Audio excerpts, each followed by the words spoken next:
ಚಿಹ್ನೆ ಹೇಳಿದ ಹಾಗೆ ಪ್ರಕಾಶ್ ರಾಜ್ ಅನ್ನೋರು ಸಿನಿಮಾ ನಟರೇ ಅನ್ನೋದ್ರ ಬಗ್ಗೆ ಅವನು ಸ್ಪಷ್ಟವಾಗಿ ಏನು ಹೇಳಲಿಲ್ಲ. ಯಾವುದೋ ಒಬ್ಬ ದಾರಿ ಹೋಗಕ್ಕೆ ಬಂದು ನಾನು ಅಪ್ಕೋತೀನಿ ಅಂದರೆ ಅಪ್ಕೊಳ್ಳಿ ಬಿಡಿ, ಒಳ್ಳೆ ಸರಿ ಹೋಯ್ತಲ್ಲ, ಯಾಕೆ ಅಪ್ಕೋಬಾರ್ದು?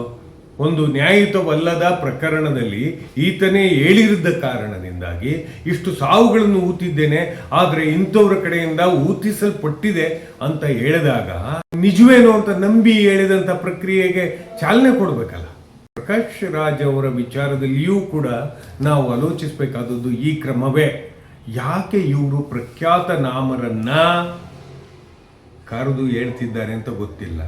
ಯಾಕಪ್ಪ ಎಲ್ಲರ ಮೇಲೂ ಹೇಳ್ತೀಯ? ಚಿಕ್ಕಮ್ಮಪ್ಪ ಏನು ಮಾಡಿದ್ಲು? ಅವಳನ್ನ ಬಿಟ್ಬಿಟ್ಟಿದಾರಲ್ಲ, ಇದುವರೆಗೂ ಅವಳನ್ನ ಹಿಡಿದು ಎಳೆದಾಡಿದ್ರಿ, ನೋಡ್ದೆ ಅಂತ ಅನ್ನುವಂಥ ಆಕೆಯನ್ನ ಹಿಡಿದು ಎಳೆದಾಡಿದ್ರಿ, ಅವಮಾನಿಸಿದ್ರಿ, ಏನ ರೀತಿಯಲ್ಲೂ ನಿಮ್ಮ ಪ್ರಯತ್ನಗಳು ನಡೆಯಲ್ಪಡ್ತು. ನೋಡ್ದೆ ಅನ್ನೋ ಕಾರಣಕ್ಕೆ ಅಷ್ಟೊಂದು ಅವಮಾನಕ್ಕೊಳಗಾಗಿದ್ದ ಆಕೆ ಅವಳನ್ನ ಸಮಗ್ರವಾಗಿ ತನಿಖೆಯನ್ನು ನೆಟ್ಟಗೆ ಮಾಡಿದೆ, ಅವಳನ್ನ ಅಲ್ಲೂ ತನಿಖೆಯಲ್ಲೂ ಅವಮಾನಿಸಿದ್ರಿ. ಇದು ಕೂಡ ಹಾಗೆಯೇ ಸಂಚು. ಏನಂತ ಹೇಳಿದರೆ ಎಲ್ಲರ ಪ್ರಖ್ಯಾತ ಹೆಸರುಗಳನ್ನು ತಗೊಳ್ಳೋದು, ಅವ್ರಿಗಿಷ್ಟ ಬಂದ ಮಾದರಿಯಲ್ಲಿ ನಡೆಸುವಂಥದ್ದು. ಯಾಕೆಂದರೆ ಸುಪ್ರೀಂ ಕೋರ್ಟಲ್ಲಿ ಸದ್ಯದಲ್ಲೇ ನ್ಯಾಯದಾನ ಬರೋದರಲ್ಲಿದೆ. ಆ ಕಾರಣದಿಂದ ಮತ್ತು ಯಾವತ್ತೂ ತಿಳ್ಕೊಳ್ಳೋಣ, ಯಾರೂ ಕೂಡ ಧರ್ಮಸ್ಥಳದ ವಿರುದ್ಧ ಇಲ್ಲ, ಅದನ್ನು ನಮ್ಮ ತಲೆಯಿಂದ ತೆಗೆದುಹಾಕಬೇಕು. ಯಾರೊಬ್ಬರೂ ಕೂಡ ಮಂಜುನಾಥನ ವಿರುದ್ಧವಿಲ್ಲ, ಯಾರೊಬ್ಬರು ಧರ್ಮಸ್ಥಳದ ಧರ್ಮ ಕಾರ್ಯದ ವಿರುದ್ಧ ಇಲ್ಲ. ಎಲ್ಲರೂ ಇರುವ ವಿರುದ್ಧ ಇರೋದು ಆ ಧಾರ್ಮಿಕ ಸ್ಥಳದಲ್ಲಿ ಈ ರೀತಿಯ ಕಗ್ಗೊಲೆಗಳು ನಡೆಸಲ್ಪಟ್ಟಿವೆಯಲ್ಲ ಅದರ ವಿರುದ್ಧ. ಅರ್ಥ ಮಾಡ್ಕೋಬೇಕು. ಈ ಸೌಜನ್ಯ ಪ್ರಕರಣದಲ್ಲಿ ಅನಾಚಾರಯುತವಾಗಿ ಕೊಲೆ ಆಗೋದ್ಲಲ್ಲ, ಮತ್ತು CBI ನ್ಯಾಯಾಲಯದ ಗೌರವಾನ್ವಿತ ನ್ಯಾಯಾಧೀಶರು ಹೇಳಿದ ಮೇಲೆ ಮುಚ್ಕೊಂಡು ಕೂತ್ಕೊಳ್ಳೋಕ್ಕಾಗತ್ತ? ಇಲ್ಲ, ನ್ಯಾಯಾಲಯ ತಪ್ಪು ಹೇಳಿರ್ಬೇಕು.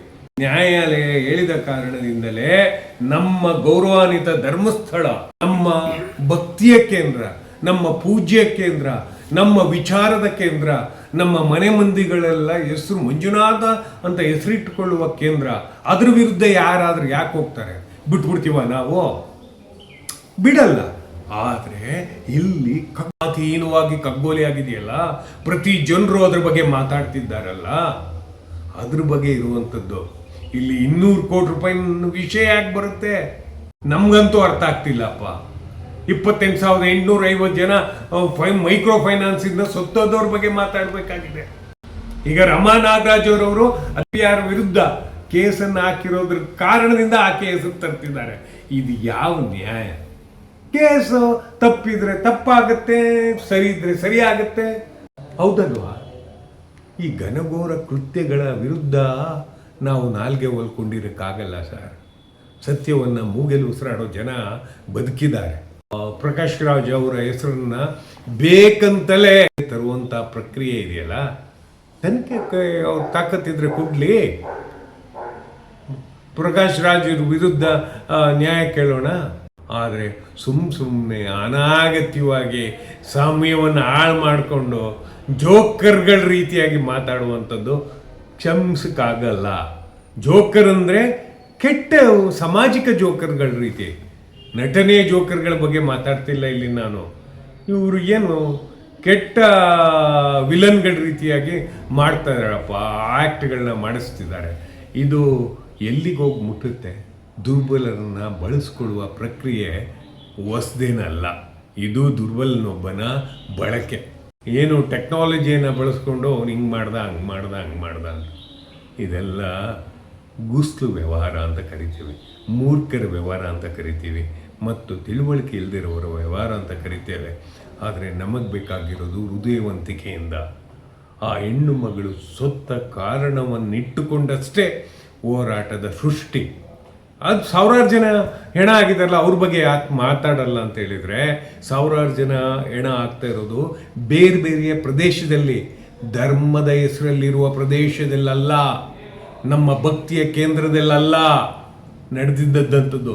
ನಮ್ಮ ಭಕ್ತಿ ಕೇಂದ್ರದಲ್ಲಿ ಮತ್ತು ನಮ್ಮ ಮೇಲ್ಮುಖದ ಸಮಾಜದಲ್ಲಿ ನೂರಾರು ಭಕ್ತಿಯ ವೃಂದ ಹೋಗುವಂಥ ಸ್ಥಳದಲ್ಲಿ ದೇವನಿದ್ದಾನೆ ಅಂತ ನಂಬುವ ಸ್ಥಳದಲ್ಲಿ ನಡೆದ ಈ ಘನಘೋರ ಕಾರ್ಯವು ಇದೆಯಲ್ಲ, ಆ ಕಾರ್ಯದ ವಿರುದ್ಧ ನಮ್ಮ ವಿಚಾರ ಇದು ತಬ್ಲಿತನ ಅಲ್ವಾ, ಎಲ್ಲೋ ಅಯ್ಯೋ ಅನ್ಸಲ್ವಾ?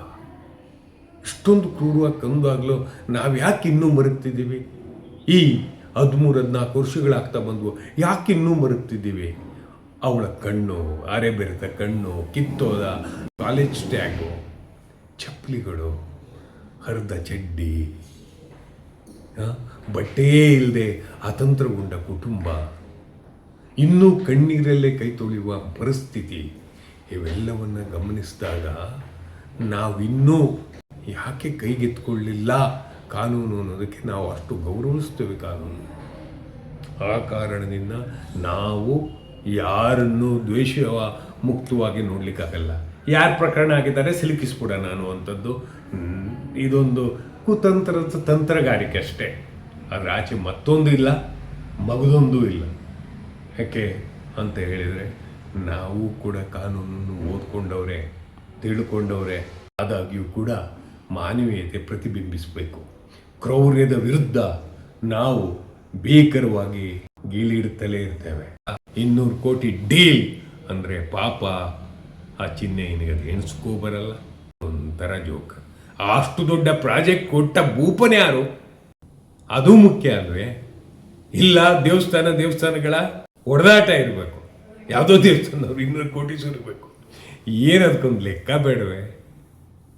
ಏನೋ ಒಂದು ತಾರ್ಕಿಕ ಅಂತ್ಯಕ್ಕೆ ಬರುವ ಸಂದರ್ಭದಲ್ಲಿ ಏನೋ ಒಂದು ವಿಘ್ನವನ್ನು ಹಾಕ್ಬಿಟ್ರೆ ಇನ್ನೊಂದಷ್ಟು ದಿವಸ ಎಳಿಬೋದಲ್ಲ ಅಂತೇಳಿ.